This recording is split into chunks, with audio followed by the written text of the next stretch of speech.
Hola mis queridos amigos, ¿cómo están ustedes? Saludos desde Quito, Ecuador, el doctor Maximiliano, un consejero de internautas que hoy día les va a hablar acerca de lo que está pasando en Ecuador con respecto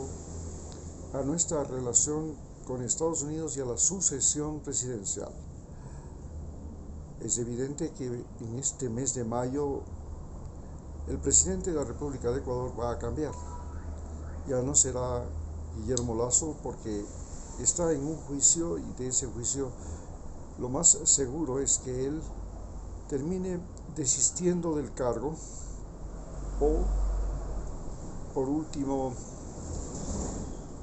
sea destituido. En ambos casos, si él renuncia o es destituido, subirá el vicepresidente que ya fue a entrevistarse con el presidente de los Estados Unidos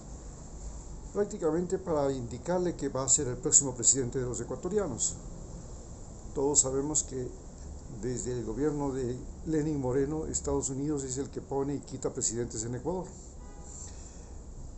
La razón es evidente porque Estados Unidos tiene ahora el control de las Islas Galápagos y esto es tan importante para Estados Unidos como Crimea lo es para Rusia. La isla de Crimea es un eje en el Mediterráneo, la isla de Galápagos, las islas de Galápagos son un eje en el Pacífico para Estados Unidos. Entonces, a Estados Unidos no le conviene que en este momento haya, por ejemplo, una muerte cruzada y haya elecciones después de 6 meses en las que seguramente va a triunfar el partido de Rafael Correa. En cambio, si logran que el vicepresidente asuma la presidencia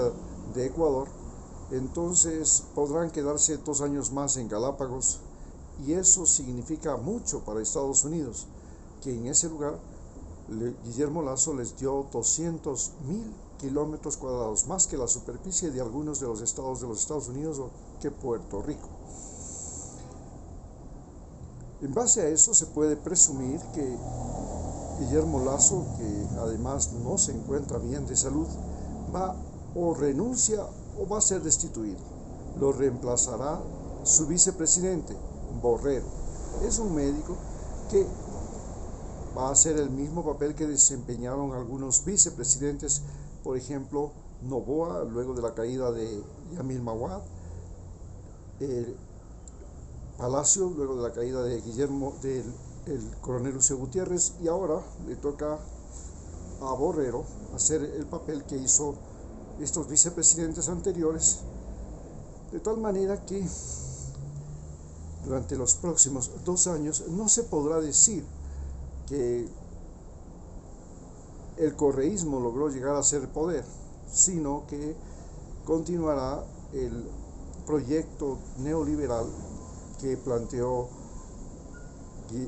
Guillermo Lasso y que seguramente Estados Unidos lo va a continuar con el presidente Borrero. ¿Hasta dónde esto es bueno y hasta dónde esto es malo? Se puede decir que es bueno en el sentido de que realmente la situación de Ecuador es crítica porque al presidente que está en el poder en este momento le han caído las 7 plagas de Egipto. Se puede decir que la primera plaga fue, por supuesto, la pandemia, la segunda fue una crisis económica, la tercera ha sido toda esta desocupación, el desempleo, el cuarto ha sido la gran violencia, el quinto es todo esto que está pasando con el invierno, la destrucción de carreteras, que por cierto es un gran motivo para que la gente elija a Rafael Correa, que fue el gran constructor de carreteras y puentes de este país, que ahora se encuentran bastante destruidas por el invierno. El sexto ha sido, pues, como ustedes ven, juicio político y por suerte el séptimo indudablemente va a ser la destitución. Se trata de una destitución en la que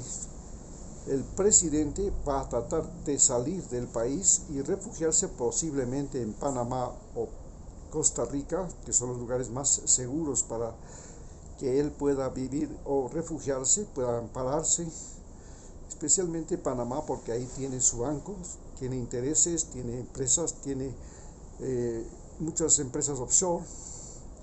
y entonces es el lugar más seguro, en tanto que si va a Estados Unidos, ya en Estados Unidos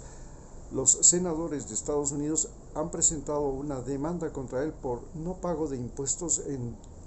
casi 200 propiedades, si no es más.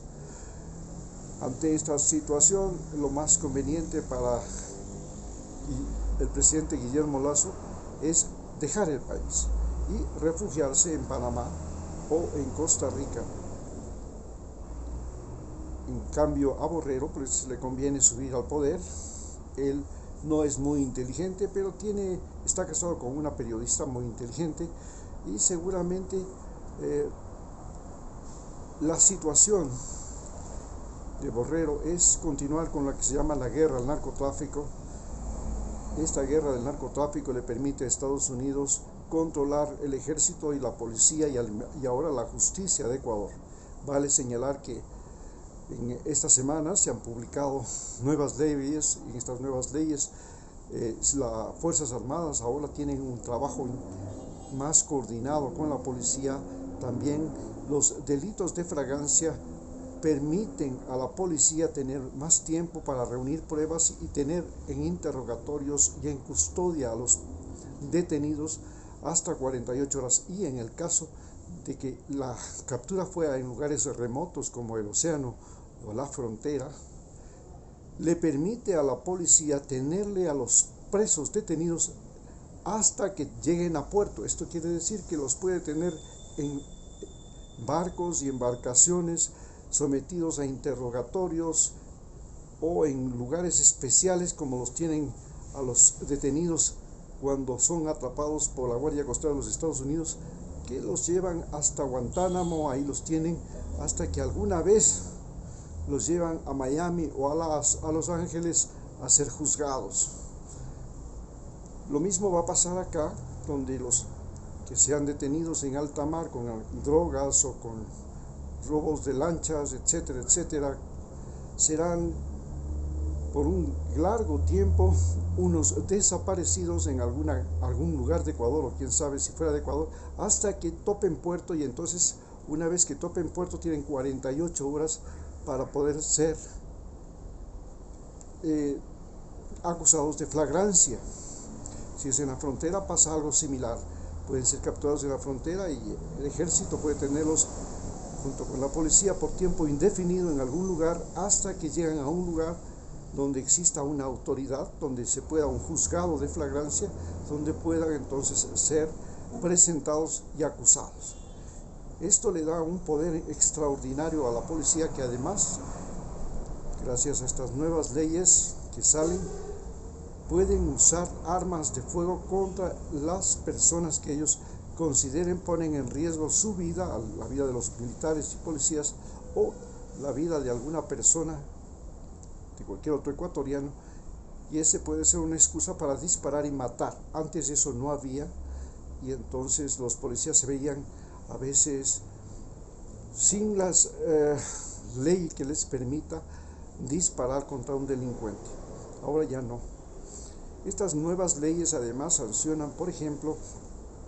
el reclutamiento de menores para actos de delincuencia organizada o delincuencia en general. Esto es para secuestros, asesinatos, sicariato, o para esto de las recompensas de las vacunas, y para pedir, digamos, extorsiones. Los que capturan o reclutan niños van a la cárcel por 16 años, y en cambio los que ya piden vacunas ahora pueden tener una prisión hasta por 10 años, y los que tienen además cometen crímenes y vuelven a cometer crímenes en la prisión pueden volver a tener una acumulación de penas, lo que les significa que si matas dentro de la cárcel puedes llegar a tener ya ahora prisión perpetua prácticamente. Pues a los 16 años que estabas, mataste en la cárcel, te quedas otros 16 años más. Esto cambia el sistema, porque los presos en las cárceles de Ecuador que tenían que mataban dentro de las cárceles y que habían sido acusados de un crimen, estaban por 16 años de cárcel, no podían volver a ser juzgados por ese delito, el delito de asesinato, aunque hayan matado a otras personas dentro de la cárcel, y forzosamente tenían que salir de la cárcel. Ahora no, ahora ya es posible que si ellos matan dentro de la cárcel, vuelven a ser juzgados y se suman las penas a las penas que tenían antes de entrar, antes de que vuelvan a repetir el crimen. Estos son los grandes cambios que se suceden y esta es la situación en la que nos enfrentamos los ecuatorianos, que en este momento estamos viviendo una ola de terror, por lo cual muchos de los grupos de narcotráfico están siendo acusados de grupos terroristas. El momento en que un grupo de narcotraficantes es acusado de terrorista, porque utilizan bombas, colocan bombas en las personas con bombas, hacen ataques masivos, como lo que hicieron en Esmeraldas, donde llegaron en lanchas y mataron a numerosos